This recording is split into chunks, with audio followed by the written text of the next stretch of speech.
새벽 공기가 아직 습하게 남아있던 아침. 정하미는 저택 앞에 세워진 블랙 세단 옆에서 셔츠 깃을 한 번 더 고쳐 폈다. 첫 출근. 윤태준 회장의 새로운 운전기사. 그 사실만으로도 가슴이 조금 빠르게 뛰고 있었다. 넥타이를 매만진 뒤 거울처럼 반짝이는 검은 창에 비친 자신의 얼굴을 잠시 바라봤다. 괜찮아. 잘하면 돼. 스스로를 다독이며 초인종을 눌렀다. 잠금 장치가 풀리는 소리가 들리며 묵직한 철문이 천천히 열렸다. 그 순간 저택 안으로 들어서는 공기에서 이상한 기운이 느껴졌다. 분명 누군가 살고 있음에도 사람 사는 온기가 적었다. 말로 설명하기 어렵지만 오래된 기억 하나가 집 전체를 감싸고 있는 듯한 기묘한 정적. 하미는 조심스럽게 신발을 벗고 대리석 복도를 따라 걸었다. 반사되는 발걸음 소리가 나지막하게 울릴 때쯤 그것이 눈에 들어왔다. 거실 한가운데 아침 햇살을 받아 천천히 빛을 머금고 있는 스타인웨이 그랜드 피아노. 광택을 머금은 검은 몸체는 살아 움직이는 것처럼 보였고 건반 위로 떨어지는 햇빛은 작은 파도처럼 흔들렸다. 그 순간 이유 없이 가슴이 쿵 하고 뛰었다. 처음 보는 피아노일 뿐인데 이상하게 딱 발이 멈춰버렸다. 마치 다가오라는 듯한 묘한 끌림이 있었다. 처음 오셨죠? 뒤에서 들린 목소리에 하미는 깜짝 놀라 돌아봤다. 청소도구를 든 중년 여성, 가정부 조말순이었다. 오늘부터 운전기사로 일하게 됐습니다. 하민이 인사하자 말수는 피아노 쪽을 힐끔 보며 고개를 끄덕였다. 다 그래요. 저 피아노 처음 보면 이상하게 오래 보게 돼요. 그녀는 주변을 한번 둘러본 뒤 목소리를 낮췄다. 저거 이 집에서 제일 귀한 겁니다. 사모님이 매일 아침 직접 닦아요. 우리 직원들은 건반 근처도 못 가요. 절대 손대면 안 된다고 했거든요. 하미는 순간 등줄기에 서늘한 느낌이 스쳤다. 단순히 비싼 악기 때문은 아닌 듯했다. 그가 다시 피아노를 바라보려던 순간 2층에서 규칙적인 발걸음 소리가 들려왔다. 난간 너머로 윤태준 회장이 모습을 드러냈고 뒤이어 이서연 부인이 조용히 내려왔다. 두 사람 모두 단정했지만 어딘가 오래된 그림자를 품은 듯한 표정이었다. 회장은 거실로 들어서다 하민을 보곤 표정이 아주 잠깐 미묘하게 흔들렸다. 그 변화는 너무 짧아 정확히 판단할 순 없었지만 놀람, 혼란, 슬픔 그런 것들이 한순간 뒤섞인 느낌이었다. 새 기사분이세요. 서연이 말했다. 회장은 짧고 단단하게 고개를 끄덕였다. 하민이라고 했지? 네, 앞으로 잘 부탁드립니다. 그러나 회장은 곧 시선을 거실로 돌렸다. 정확히 말하면 그 피아노로. 그 순간 그의 눈빛은 분명히 떨렸다. 보지 않으려 애쓰는 듯한 눈, 오래 묵혀둔 기억을 억지로 밀어넣는 듯한 움직임. 서연의 표정도 마찬가지였다. 피아노를 향할 때마다 그녀의 눈동자는 아주 짧게 흔들렸다. 하미는 직감적으로 느꼈다. 이 집, 이 가족, 이 거실, 이 피아노, 뭔가가 있다. 말하지 않은 이야기, 숨겨진 과거, 닫아둔 감정. 회장은 담담한 목소리로 말했다. 도로 확인했나? 네, 회장님, 원활합니다. 좋아, 그럼 나가자. 회장이 먼저 현관으로 걸어가자 하미는 고개를 숙이고 뒤따랐다. 그러나 문턱을 넘어가기 직전 그는 다시 뒤를 돌아보았다. 거실 한가운데 고요 속에 묵묵히 놓여있는 검은 피아노. 아무 소리도 없는데도 존재감이 압도적이었다. 햇빛이 건반 위에 부드럽게 닿으며 마치 피아노가 숨쉬는 것처럼 보였다. 설명할 수 없는 느낌. 처음 본 순간부터 마음속 깊이 스며든 어떤 감정. 하미는 고개를 돌리며 천천히 숨을 내쉬었다. 이 집, 그리고 저 피아노. 오늘 시작된 이 감정이 언젠가 크게 흔들릴 것 같은 예감이 들었다. 그리고 그 예감은 아직 아무것도 모르는 그의 삶을 향해 조용히 아주 천천히 다가오고 있었다. 정아민이 블랙 세단을 회장님 앞에 세우고 문을 열자 윤태준 회장은 아무 말 없이 뒷좌석에 올랐다. 서연 부인도 조용히 자리 잡았다. 두 사람 사이에는 대화할 틈도 없을 만큼 단단한 침묵이 흘렀다. 차 안의 공기는 저택 안에서 느꼈던 것과 비슷했다. 침묵이 계속되는데도 편안하지 않고 오히려 누군가 오래된 기억을 억누르며 버티는 듯한 불편한 정적. 공항으로 가겠습니다. 하민이 말하자 회장은 짧게 응 하고 대답했다. 차가 도로 위를 미끄러지듯 달리는 동안 하민은 룸미러로 뒷좌석을 조심히 살폈다. 회장은 창밖만 보고 있었고 서연은 손끝으로 조용히 무릎 위를 문지르며 생각에 잠겨 있었다. 하민은 알 수 있었다. 이 가족에게는 말하지 않은 깊은 상처 같은 것이 있다는 걸. 그 중심에는 분명 피아노가 있었다. 그날 오후 하민은 회장의 딸을 데리러 갔다. 메모에는 이렇게 적혀 있었다. 13:30 윤아진 양 픽업, 작업실 근처 카페 앞. 하민은 시간에 맞춰 블랙 세단을 카페 앞에 세웠다. 문을 열려는 순간 유리 너머에서 베이지 셔츠에 머리를 묶은 여자가 천천히 걸어 나왔다. 바로 윤아진이었다. 그녀는 가까이 다가오며 작은 미소를 지었다. 안녕하세요. 새 기사님이시죠? 하민은 고개를 숙였다. 네, 처음 뵙겠습니다. 정하민입니다. 하진이 조수석 문을 열고 타려다 멈춰섰다. 잠깐 하민을 바라보는 눈빛이 묘하게 오래 머물렀다.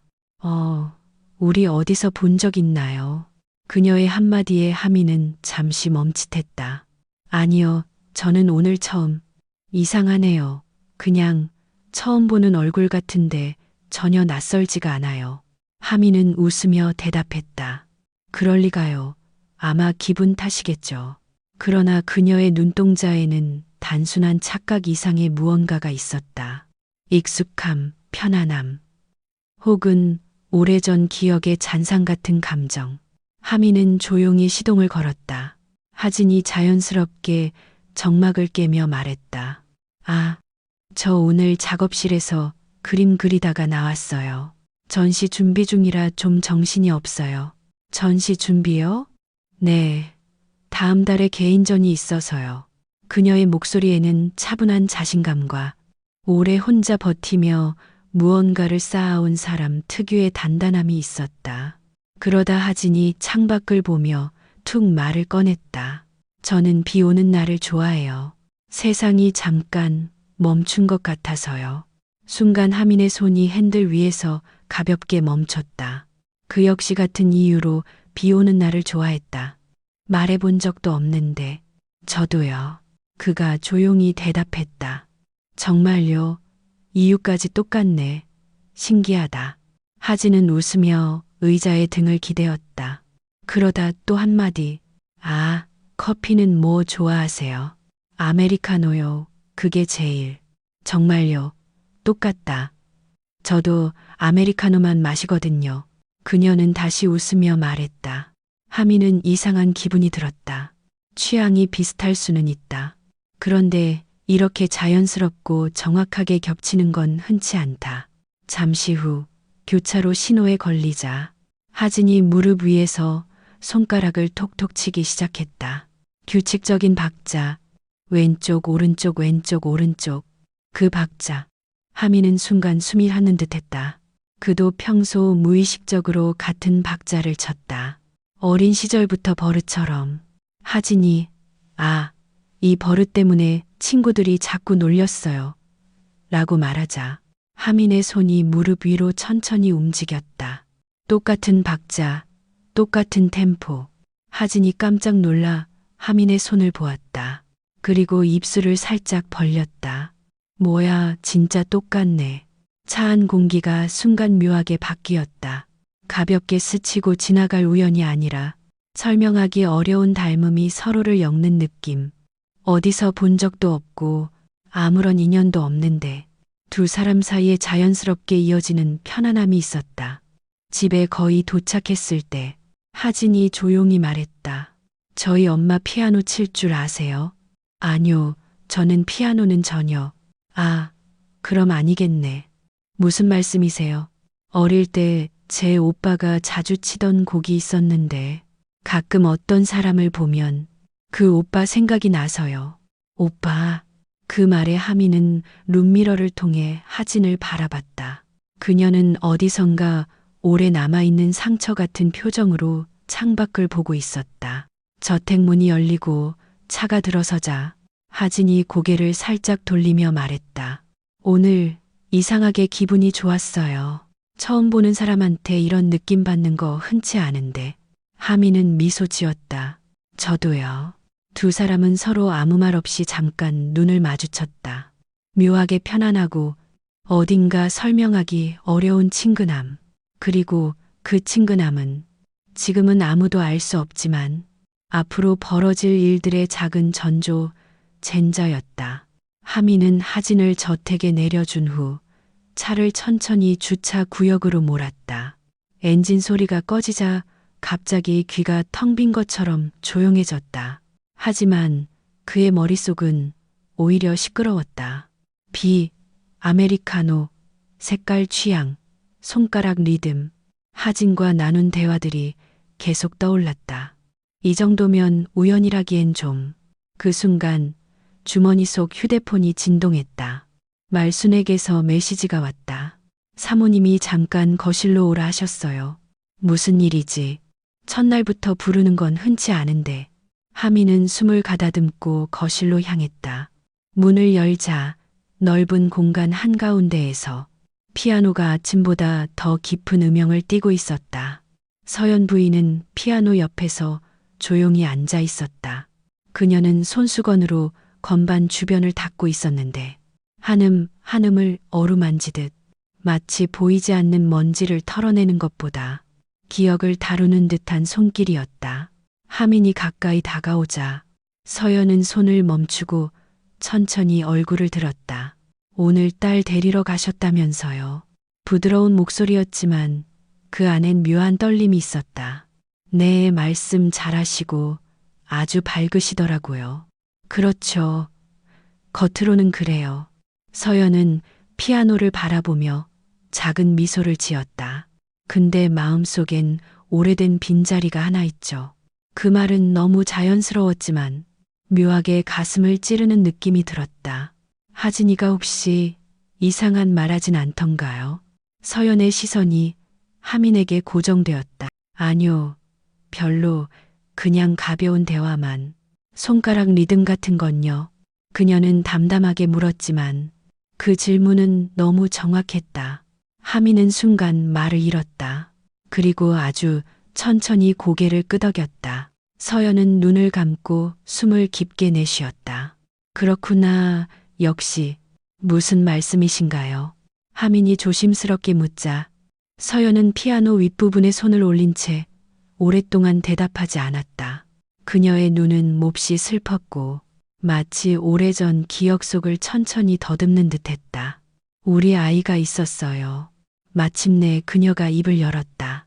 하진이랑 쌍둥이였죠. 그 말에 하민의 심장이 순간 움찔했다. 왜인지 모르게 숨이 막혔다. 아들이었어요. 아주 밝고 음악을 좋아하는 아이. 매일 아침이 피아노 앞에 앉아 손가락으로 박자를 치고 같은 곡을 연주하곤 했죠. 하미는 말없이 피아노를 바라봤다. 방금 전까지 그냥 아름답다고 느꼈던 피아노가 지금은 전혀 다른 의미를 지닌 듯했다. 서연은 계속 말했다. 근데 6살 생일날 그 애가 사라졌어요. 잠깐 시선을 돌린 사이에요. 그날 이후로 이 집은 늘 조용해졌죠. 그녀의 목소리는 떨리고 있었지만 억지로 눌러 담는 느낌이 강했다. 그래서 이 피아노도 닫아두려고 했어요. 근데 이상하게 다치질 않더라고요. 어쩌면 언젠가 돌아올까봐. 서연은 고개를 숙이며 작은 숨을 내쉬었다. 그 순간 하민의 가슴이 이유 없이 요동쳤다. 왜 이렇게 마음이 아플까? 왜 이렇게 익숙할까? 왜 이렇게 슬플까? 그때 저택의 현관문이 열리는 소리가 들렸다. 하진이 들어오는 발걸음이었다. 엄마, 나왔어. 익숙하고 밝은 목소리. 서연은 얼른 표정을 정리하고 자리에서 일어섰다. 그래, 잘 다녀왔어. 기사님이 잘 모셔다 드렸지? 응, 엄청 편했어. 그리고 하진은 하민을 보며 희미하게 웃었다. 이상하게 엄청 편하더라. 서연이 그 표정을 보며 순간 멈춰섰다. 그 표정은 24년 전 그 아들이 엄마에게 짓곤 했던 미소와 너무 닮아 있었다. 하민은 그 눈빛을 바라보다 묘하게 가슴이 쪼여오는 느낌을 받았다.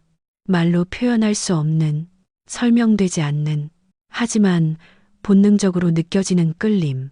어디서 본 적 없고 처음 만난 사람인데 이렇게 익숙할 수 있을까? 하진이 방으로 올라간 뒤 서연은 다시 하민 쪽으로 돌아섰다. 하민 씨, 네, 사모님, 혹시. 서연은 말을 삼켰다. 그리고 조심스럽게 물었다. 피아노 소리 좋아하세요? 그 질문은 너무 평범해 보였지만 하민의 심장을 깊게 건드렸다. 그는 이유를 모른 채 대답했다. 네, 듣는 건 좋아합니다. 서연은 아주 천천히 고개를 끄덕였다. 그 눈빛은 마치 무언가를 확신해가는 사람의 눈빛이었다. 그래요. 듣기만 하신다니 다행이네요. 그러면서도 그녀의 표정엔 설명할 수 없는 복잡함이 스쳤다. 그 순간 하민은 느꼈다. 이 집은 단순한 직장이 아니다. 그리고 이 가족은 단순한 고용인이 아니다. 뭔가 말하지 못한 인연이 조용히, 천천히, 조금씩 모습을 드러내고 있었다. 하민의 가슴 깊숙한 곳은 이유 없이 뜨거워졌다. 그리고 그 감정은 앞으로 더 깊어질 것이 분명했다. 전시회를 이틀 앞둔 아침, 저택은 이른 시간부터 분주했다. 하지만 그 활기 속에서도 묘한 정적이 흘렀다. 하민은 차에 실을 짐들을 하나씩 옮기며 자꾸만 등 뒤의 거실 쪽으로 시선이 흔들리는 자신을 느꼈다. 왜인지 모르겠다. 눈에 보이지 않는데도 피아노가 나를 부르고 있는 느낌이 계속 따라왔다. 짐을 정리한 뒤 하민은 마지막 짐이 남아있다는 말을 듣고 2층 하진의 작업실로 향했다. 문을 열자 물감과 캔버스 냄새가 섞인 특유의 예술적인 공기가 쏟아져 나왔다. 하민은 조심스럽게 캔버스 2개를 들고 조명 받침대까지 챙겨 천천히 계단을 내려왔다. 그리고 거실을 지나치려는 순간 발걸음이 멈췄다. 아무도 없는 넓은 거실. 어디선가 햇빛이 부드럽게 비스듬히 들어와 피아노를 감싸고 있었다. 검은 표면이 마치 생명력을 가진 것처럼 은은하게 빛났다. 왜 이렇게 가슴이 뛰지? 하민은 캔버스를 든 채 움직이지 못했다. 정말 이유를 모르겠다.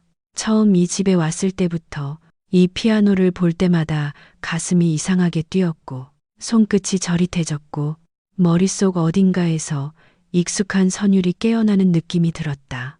하지만 오늘은 그 느낌이 훨씬 더 강렬했다. 아무도 없다. 아무도 보지 않는다. 아무도 막지 않는다. 그래서일까? 숨을 들이쉴 때마다 가슴이 더 빠르게 요동쳤다. 하민은 천천히 캔버스를 벽에 기대어 놓았다. 그리고 피아노 쪽으로 걸어갔다. 햇빛 아래 놓인 피아노는 어제보다 그제보다 훨씬 더 깊고 아름다운 색을 띠고 있었다. 건반 덮개 위에서 햇빛이 작은 반짝임을 만들었다. 가까이 다가서자 심장이 미칠 듯이 뛰었다. 공기가 무거워지는 듯했고 손끝이 떨리기 시작했다. 아무 이유도 없이 그저 그리운 것 같다는 감정만이 밀려왔다. 왜 그리운지, 뭐가 그리운지조차 모르는데도 눈앞의 피아노는 수십 년 전부터 알고 지낸 것처럼 익숙했다. 하민은 천천히 손을 뻗었다. 픽, 건반 덮개에 손끝이 닿는 순간 온몸에 전류가 흐르는 듯한 전율이 번졌다. 숨을 삼켰다. 그리고 아주 천천히 덮개를 들어 올렸다. 까드득 거실 전체에 작은 소리가 울렸다. 하얀 건반, 검은 건반, 사이사이에 스며있는 오래된 삶의 흔적들. 누군가가 오랫동안 사랑했던 악기의 숨결. 그 순간 하민의 눈에 눈물이 그렁그렁 맺혔다. 왜 이러지? 이유를 모르겠다.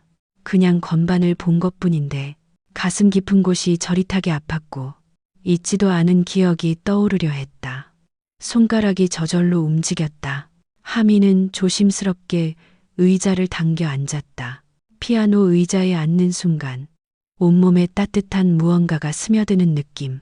마치 여기야, 원래 내 자리야 라고 누군가 말하는 듯했다. 떨리는 손끝이 건반 위로 올라갔다. 왼손이 먼저 움직였다. 생각하지 않았다. 그냥, 정말 그냥 움직였다. 도, 미, 솔. 맑고 차가운 음이 거실 공기를 가르며 퍼져나갔다. 하민의 호흡이 순간 줄었다. 이어서 오른손도 마치 오래전부터 알고 있던 자리처럼 정확한 건반을 찾아갔다. 그의 손은 하민 자신도 모르는 곡을 연주하고 있었다. 아니, 손은 알고 있었고 머리만 모르고 있을 뿐이었다. 선율이 흘렀다. 거실이 음악으로 채워졌다.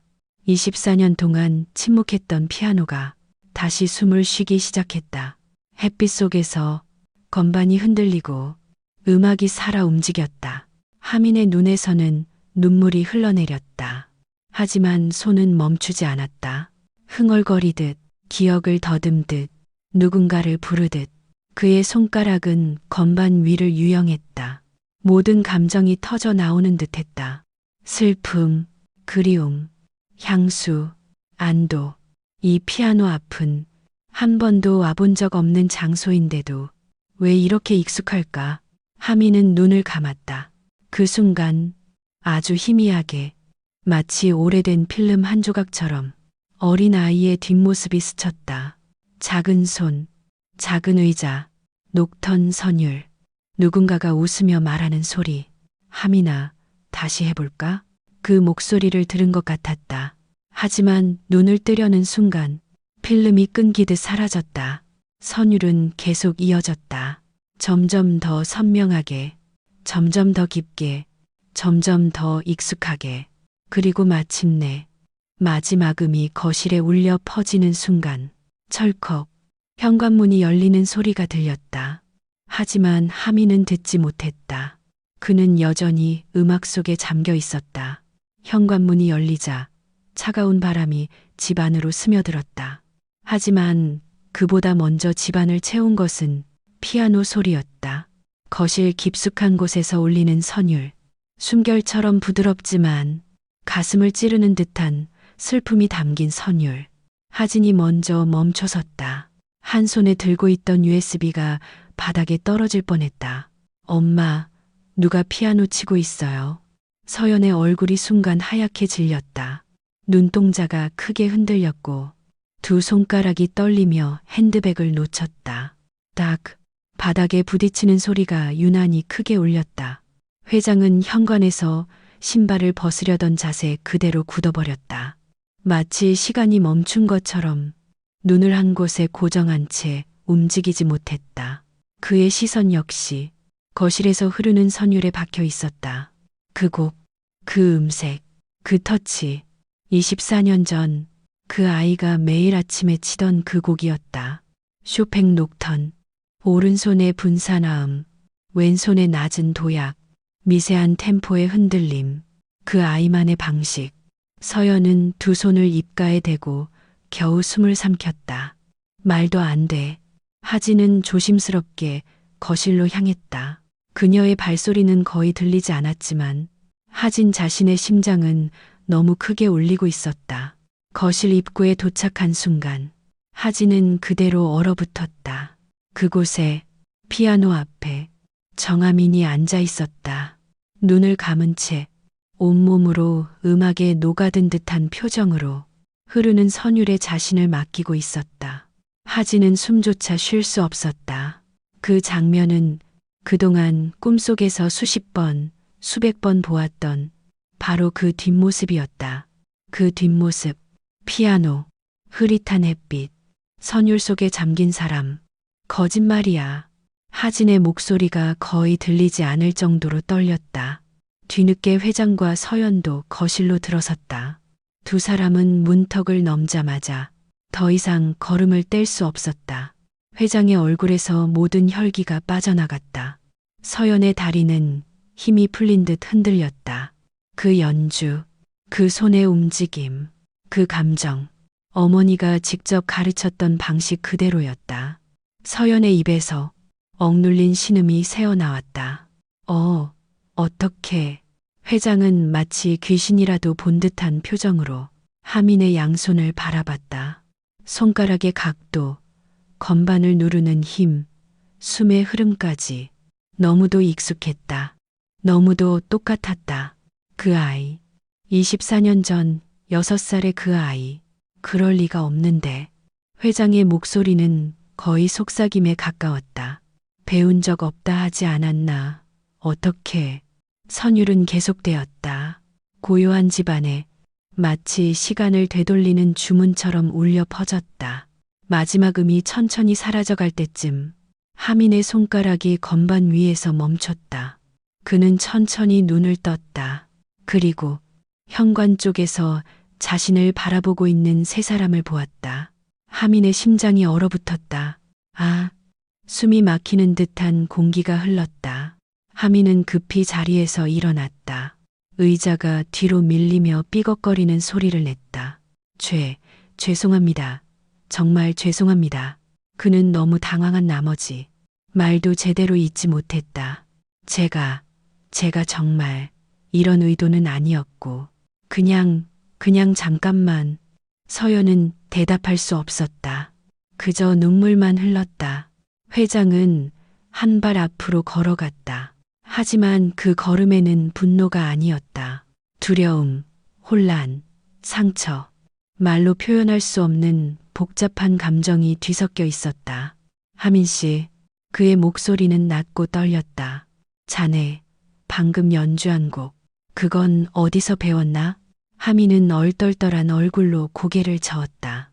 저는 배운 적 없습니다. 정말입니다. 피아노를 제대로 쳐본 적도 없어요. 그냥 손이 저절로. 그 말에 서연은 두 손으로 입을 가렸다. 눈물이 더 크게 쏟아졌다. 어떻게 그럴 수가. 회장은 한참 동안 말없이 하민을 바라봤다. 그 침묵은 공기를 짓누를 만큼 무거웠다. 그리고 마침내 회장은 힘겹게 입을 열었다. 오늘은 먼저 들어가 보게. 그 말은 명령도 꾸짖음도 아니었다. 그저 감정의 무게에 짓눌린 사람의 목소리였다. 하민은 깊이 고개를 숙이고 거실을 빠져나갔다. 문이 닫히는 소리가 울렸다. 거실에는 피아노 위에 남아있는 아까의 마지막 음의 잔향만 조용히 퍼져 있었다. 세 사람은 아무 말도 하지 못한 채 그 자리에 서 있었다. 그리고 그 순간부터 한 가지 생각이 서서히, 아주 서서히 모든 사람의 가슴속에 싹트기 시작했다. 현관문이 닫히고 하민이 저택을 나간 뒤 거실은 이상하리만큼 조용했다. 피아노는 다시 덮개가 내려져 있었지만 금방까지 울리던 선율의 잔향이 아직도 공기 속에서 떠다니는 것 같았다. 서연은 피아노 앞에서 움직이지 못했다. 그녀는 건반을 바라보다가 천천히 무릎을 꿇었다. 작은 건반에 손끝이 닿는 순간 눈물이 또 한 번 흐르기 시작했다. 여보, 회장이 다가와 조심스럽게 아내를 일으키려 했지만 서연은 고개를 저었다. 아직 괜찮아요. 나 그냥 잠깐만 여기 있고 싶어. 그녀의 목소리는 거의 속삭임처럼 작았다. 하진은 두 사람 뒤에서 말없이 손을 꽉 쥔 채 서 있었다. 그녀 역시 충격에서 벗어나지 못한 얼굴이었다. 잠시 조용한 시간이 흘렀다. 아무도 말을 하지 못했다. 그리고 결국 회장이 침묵을 깨뜨렸다.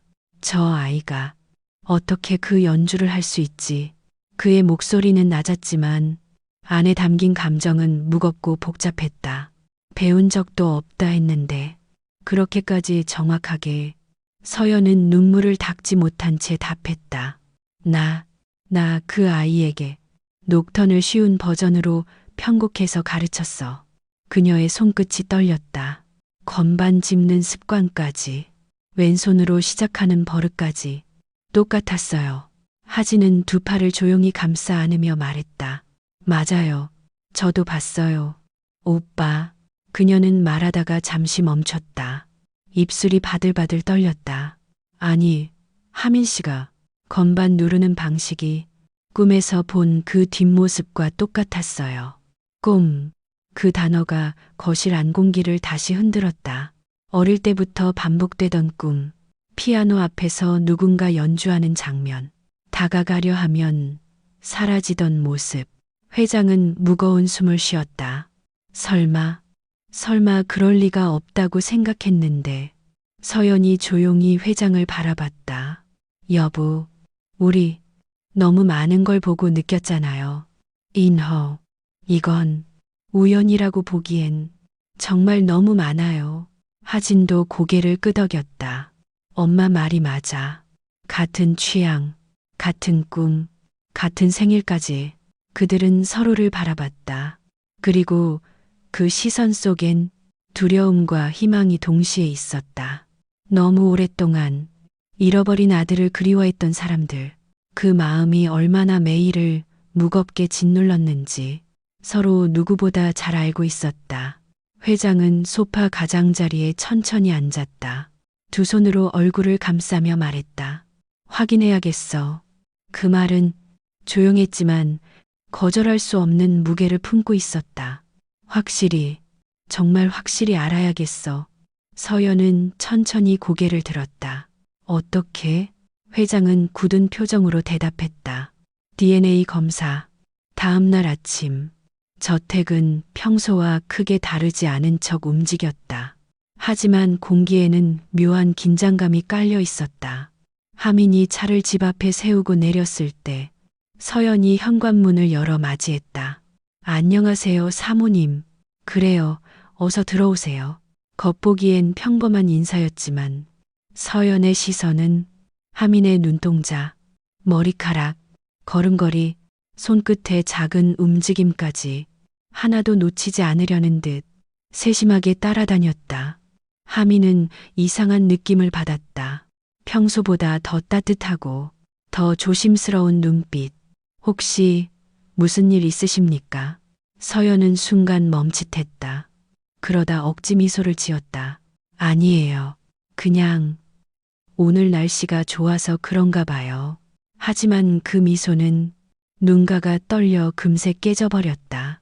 회장은 일부러 평소보다 조금 늦게 내려왔다. 손에 들린 태블릿을 확인하는 척했지만 시선은 계속 하민을 향해 있었다. 차 준비됐나? 네, 회장님. 출발하기 전에 물 한 잔 마시고 가지. 아, 괜찮습니다. 이미 마시게. 그 말투는 평소의 단호함이었지만 오늘은 묘한 곡선이 있었다. 말순이 물컵을 가져왔다. 하민은 별 생각 없이 물을 마셨다. 회장은 그 모습을 눈을 떼지 않고 지켜보았다. 하민이 컵을 탁자에 내려놓는 순간 회장의 눈빛이 아주 미세하게 흔들렸다. 서연은 뒤에서 조용히 숨을 삼켰다. 잘 마셨습니다. 그럼 차 준비하겠습니다. 하민이 밖으로 나가자 회장은 재빨리 컵을 집어 비닐봉지에 넣었다. 손이 조금 떨리고 있었다. 서연이 낮게 물었다. 정말 할 거예요? 회장은 짧게 그러나 단호하게 대답했다. 해야 해. 병원에서 DNA 검사를 맡긴 회장은 택시 창밖을 멍하니 바라보았다. 햇빛이 쏟아지고 있었지만 그 어느 것도 눈에 들어오지 않았다. 비닐봉지 안에는 하민이 마셨던 물컵이 들어 있었다. 그 작은 컵 하나가 그들의 24년의 시간을 송두리째 흔들고 있었다. 제발 그의 입에서 거의 들리지 않는 숨소리가 새어나왔다. 제발 틀리지만 않았으면. 하지만 동시에 틀리지 않기를 절실히 바라는 마음도 있었다.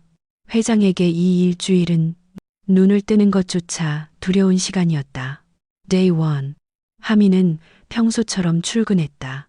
하지만 저택의 분위기는 분명 달라져 있었다. 서연은 현관에서 하민을 맞이했다. 전에는 하지 않던 행동이었다. 하민 씨, 좋은 아침이에요. 아, 네, 사모님, 좋은 아침입니다. 표정은 평소처럼 부드러웠지만 눈빛은 마치 잃어버린 무언가를 조심스럽게 되찾으려는 사람의 눈빛이었다. 서연은 하민이 걷는 걸음 하나, 머리를 넘기는 손끝 하나까지 놓치지 않으려는 듯 바라봤다. 하민은 이유를 알 수 없었지만 가슴 한편이 묘하게 불편했다. 그리고 동시에 이상한 따뜻함도 느꼈다. 그녀가 자신을 이렇게 주의 깊게 바라본 적이 있었던가. Day 2. 회장은 출근길 차 안에서 평소보다 말을 아꼈다. 하지만 신호등에 멈출 때마다 백미러로 하민의 손가락을 바라봤다. 하민의 손가락이 자기도 모르게 무릎 위를 두드릴 때 리듬은 정확히 오래전 그 아이가 즐겨 두드리던 박자와 같았다. 회장님 괜찮으십니까? 하민이 조심스럽게 물었다. 회장은 한참이나 대답하지 못했다. 숨을 깊게 들이킨 뒤 겨우 말했다. 아무것도 아니네, 운전해. 그 말은 분명 평범했지만 목소리는 떨리고 있었다. Day 3. 저녁 시간, 하진은 방에서 나온 뒤 거실 소파에 앉은 하민에게 말을 걸었다. 기사님, 아메리카노 드세요? 저도 한 잔 마시려고 하는데. 아, 네, 아메리카노만 마십니다. 다른 건 너무 달아서요. 하진은 순간 멈췄다. 너무 익숙한 대답이었다. 어릴 적 오빠도 정확히 같은 말을 했었다. 진짜 똑같네. 그녀의 목소리가 아주 작게 떨렸다. 하민은 이상함을 느꼈다. 아가씨, 혹시 왜 그러십니까? 하진은 대답을 하지 않았다. 대신 그의 손을 가만히 바라보았다. 그 손 모양도 정말 너무 비슷해요. 네? 아, 아무것도 아니에요. 그냥 추억이 생각나서요. 그녀는 서둘러 웃었지만 그 미소는 금방 무너졌다. Day 4. 밤 10시쯤 서연은 조용히 2층 한 방의 문을 열었다. 아들의 방. 24년 동안 그대로 두었던 그 방. 장난감, 피아노, 낡은 그림책, 작은 의자, 그리고 그 아이가 마지막으로 만졌던 물건들. 서연은 장난감 피아노 앞에 앉았다. 손끝으로 조용히 건반을 눌렀다. 띵! 여전히 같은 소리. 하지만 그 소리는 서연의 심장을 찢는 소리였다. 하민아, 그녀가 떨리는 목소리로 속삭였다. 정말 너니? 눈물이 장난감 피아노 위에 떨어졌다. Day 5. 회장은 회사에서 오후 내내 아무것도 집중할 수 없었다. 서류를 펴고 있어도 글자가 눈에 들어오지 않았다. 회장님, 괜찮으십니까? 비서가 여러 번 물었지만 회장은 단지 고개를 저을 뿐이었다. 점심시간, 그는 혼자 창밖을 바라보다가 조용히 말했다. 아들이 그렇게 컸을까? 그 말은 누구에게 한 것도 아니고 그저 그의 가슴에서 흘러나온 독백이었다. 그는 눈을 감았다. 그리고 아주 잠깐 짧은 상상이 떠올랐다. 피아노 앞에 앉아있는 한 청년의 모습. 너무도 자연스러운 상상이었지만 오히려 그게 더 아팠다. Day 6. 전시 준비로 바쁜 하진은 하루 종일 작업실에서 그림을 그렸다. 하지만 붓을 들 때마다 머릿속에 자꾸 하민이 떠올랐다. 왜 그렇게 편안했을까? 왜 처음 만난 사람에게서 오랫동안 찾고 있던 감정을 느꼈을까? 그녀는 캔버스를 바라보다가 문득 깨달았다. 지금 그리는 그림은 피아노 앞에 앉은 누군가의 뒷모습이었다. 오빠를 그리는 걸까? 하진은 붓을 내려놓고 얼굴을 감쌌다. 아니면 하민 씨를? 눈물이 다시 고였다. 데이트 결과 도착. 아침 8시. 우편함에 커다란 봉투가 도착했다. 병원 로고가 찍혀 있는 회장이 일주일 내내 기다리던 그 봉투였다. 말순이 봉투를 들고 서연에게 건넸다. 사모님, 병원에서. 서연은 봉투를 보는 순간 두 다리가 흔들렸다. 여보. 회장이 계단을 내려왔다. 그의 얼굴도 창백했다. 서연은 봉투를 건넸다. 회장의 손이 떨렸다. 그는 깊은 숨을 들이쉬고 천천히 봉투를 뜯었다. 종이가 부드럽게 찢어지는 소리가 저택 전체에 울릴 정도로 크게 느껴졌다. 서연과 하진은 숨을 쉬지도 못한 채 그의 손을 바라봤다. 회장은 검사지를 펼쳤다. 눈이 문장을 따라 내려가다가 그의 손이 멈췄다. 입술이 떨렸다. 눈이 크게 흔들렸다. 여보, 뭐라고 써 있어? 서연이 울먹이며 물었다. 회장은 종이를 들고 천천히, 아주 천천히 말했다. 친자 확률, 99.9%. 거실에 깊은 침묵이 내려앉았다. 그리고 다음 순간 서연이 두 손으로 입을 막고 엉엉 울기 시작했다. 하진도 울며 아버지 팔을 붙잡았다. 회장은 천천히 눈을 감고 한 줄기 눈물이 흘러내렸다. 우리 아들이다. DNA 결과지를 들고 선 회장의 손은 아직도 떨리고 있었다. 서연은 두 손으로 입을 막은 채 눈물만 쏟아냈다. 하진은 아버지 팔에 매달린 채 울고 있었다. 하지만 그 누구도 바로 하민에게 달려갈 수 없었다. 너무 오래 기다려왔고, 너무 두려웠고, 너무 간절해서 막상 마주하는 이 순간이 믿기지 않았기 때문이다. 잠시 후 회장이 깊은 숨을 내쉬었다. 하민 씨 불러야겠어. 그의 목소리는 떨렸지만 결심이 서 있었다. 서연은 눈물을 닦으며 고개를 끄덕였다. 여보가 부르세요. 나 지금은 목소리가 안 나와요. 하진은 손등으로 눈물을 문지르며 계단 쪽을 바라봤다. 아까 차 점검한다고 정원 쪽에 계셨어요. 회장은 떨리는 발걸음으로 현관을 향해 걸어갔다. 문을 열고 밖을 보니 하민이 세단 보닛을 닦으며 서 있었다. 아침 햇빛이 그의 어깨와 머리칼 위로 내려앉아 어딘가 오래된 기억 속 장면처럼 보였다. 회장의 숨이 잠시 되섰다. 너무 닮았다. 어릴 적 아들이 햇빛 아래 웃던 그 모습과. 회장은 조용히 불렀다. 하민 씨. 하민이 뒤돌아보았다. 아, 회장님, 무슨 일? 그의 목소리는 평소와 같았지만 회장은 더 이상 말문을 열 수 없었다. 그저 그 아이의 얼굴이 겹쳐 보였다. 6살, 작은 손, 피아노 의자, 밝은 웃음. 아빠 나 이거 봐. 회장의 눈이 흔들렸다. 하민은 이상한 눈빛을 느끼고 조심스럽게 다가왔다. 회장님, 괜찮으십니까? 회장은 한 걸음 앞으로 다가갔다. 그리고 아주 낮고 떨리는 목소리로 말했다. 잠깐, 거실로 들어오게. 네? 제가 무슨, 와줘. 그 말에 하민은 더 이상 묻지 못했다. 거실, 문을 열고 들어온 순간 하민은 공기의 냉기와 서연, 하진의 붉어진 눈을 보았다. 가슴이 철렁 내려앉았다. 사모님, 아가씨, 무슨 일이죠? 서연은 대답하려 했지만 입술이 떨려 말이 나오지 않았다.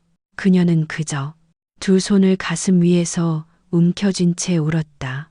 하진은 숨을 들이켜며 떨리는 목소리로 말했다.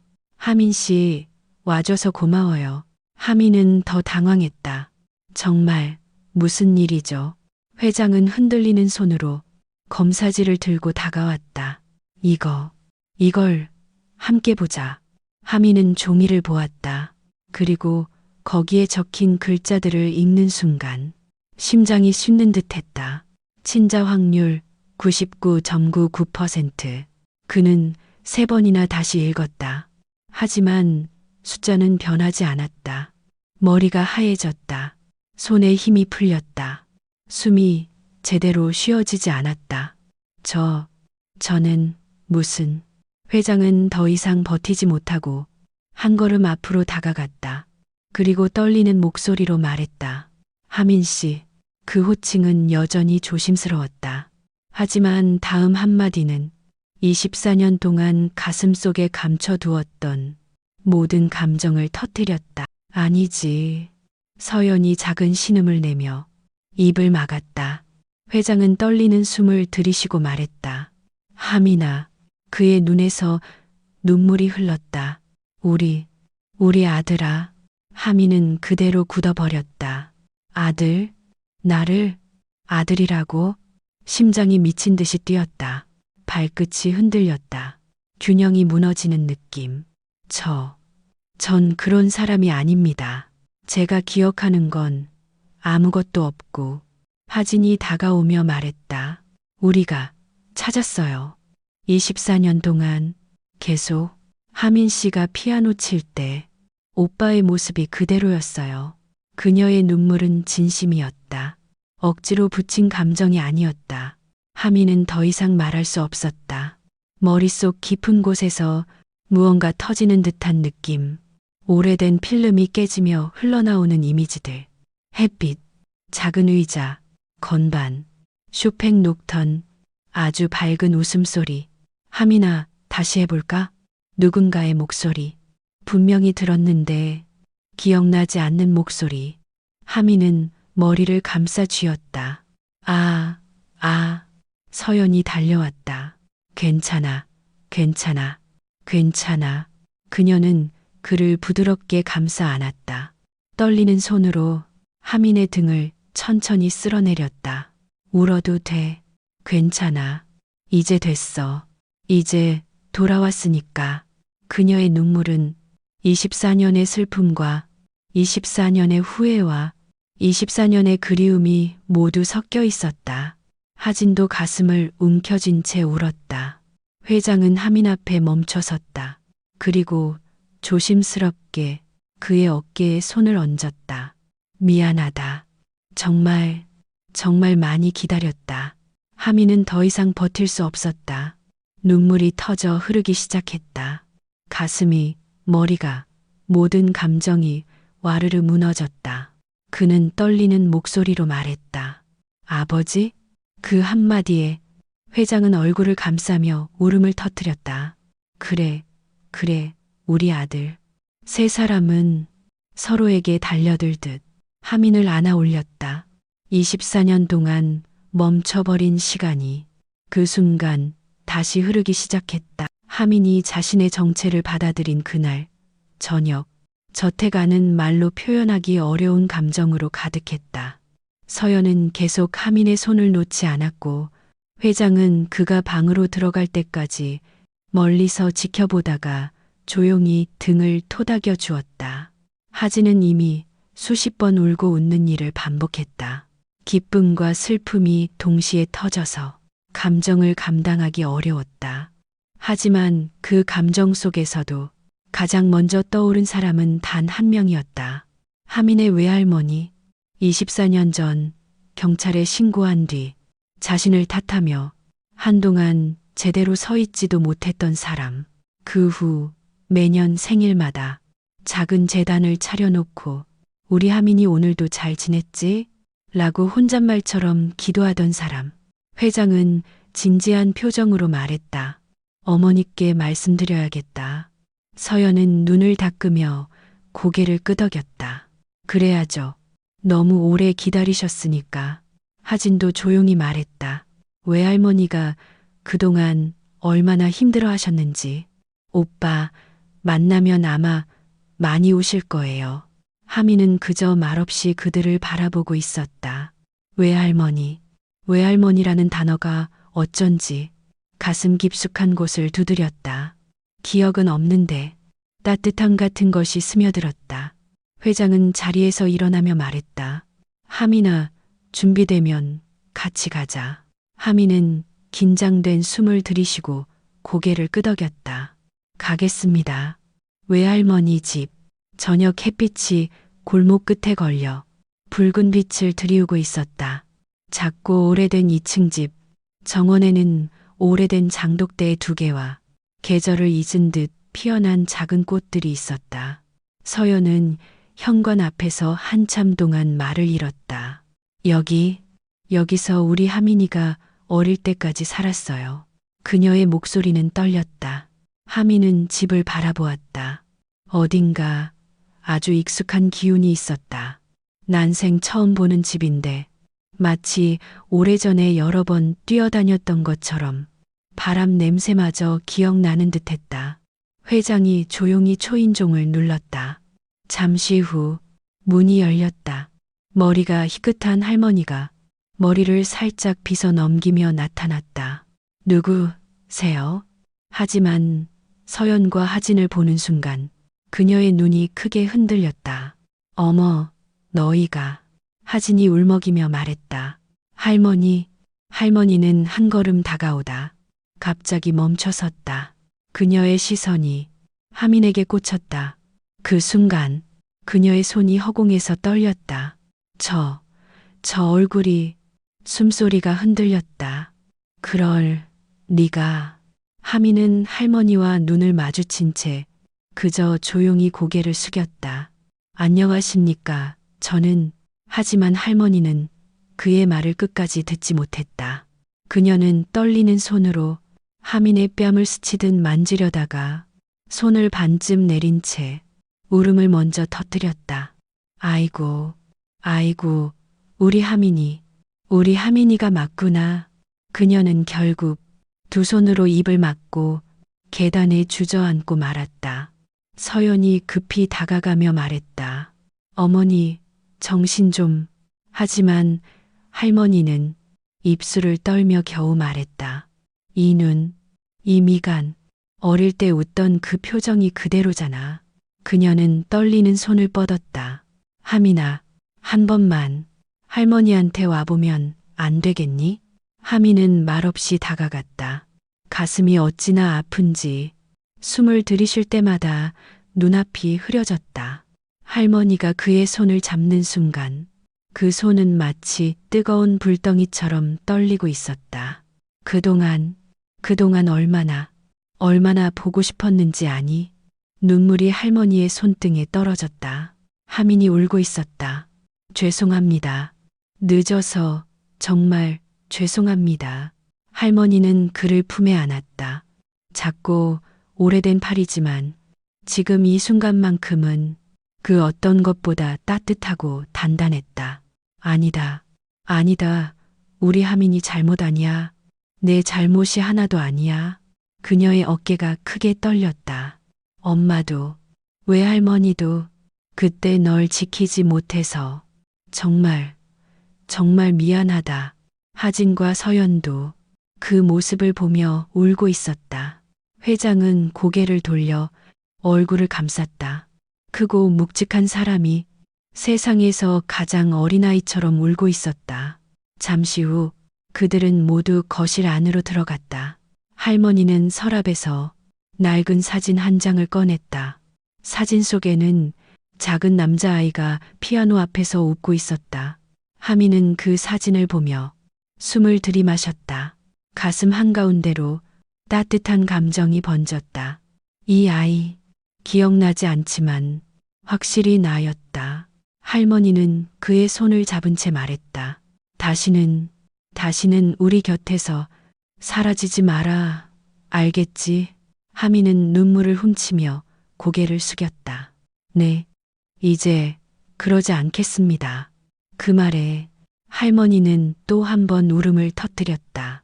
그 울음은 24년 동안 참고 참았던 한 사람의 모든 그리움이었다. 외할머니 댁에서 긴 시간의 울음과 위로가 지나가고 밤이 깊어갈 무렵 하민과 가족들은 다시 저택으로 돌아왔다. 차 안은 아무 말이 없었지만 그 침묵은 더 이상 무겁지 않았다. 24년 동안 굳게 닫혀있던 문이 드디어 열렸기 때문이었다. 서연은 조수석에서 거울처럼 반짝이는 창밖을 보며 작게 미소 지었다. 오늘 참 기적 같은 날이었죠. 회장은 운전석 뒤에서 천천히 고개를 끄덕였다. 그래, 기적이라는 말 말고는 설명할 길이 없지. 하진은 뒷좌석에서 하민을 가만히 바라보았다.